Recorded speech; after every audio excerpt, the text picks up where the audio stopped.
కర్మ సన్యాసములు రెండును మోక్ష సోపాన సాధనములే.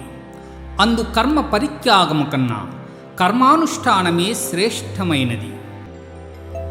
ఎవడు ఫలాపేక్ష కాంక్షింపక బ్రహ్మార్పణముగా కర్మలను ఆచరించునో అతడు తామరాకును నీటి బిందువులు అంటని రీతిగా పాపమున చిక్కుబడడు.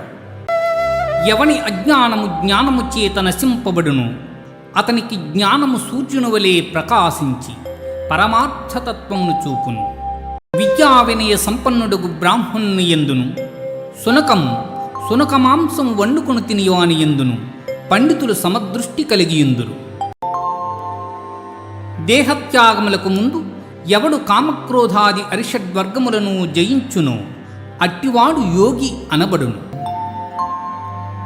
ఎవడు ఇంద్రియములను జయించి దృష్టిని భూమధ్యమున నిలిపి ప్రాణాపాన వాయువులను స్తంభింపజేసి మనస్సును బుద్ధిని స్వాధీనమనర్చుకొని మోక్షాసక్తుడై ఉండును అట్టివాడే ముక్తుడు అనబడును. సకల యజ్ఞ తపఃఫలములను పొందువానిగను సకల ప్రపంచ నియామునిగను నన్ను గ్రహించిన మహనీయుడు మోక్షమును పొందుచున్నాడు.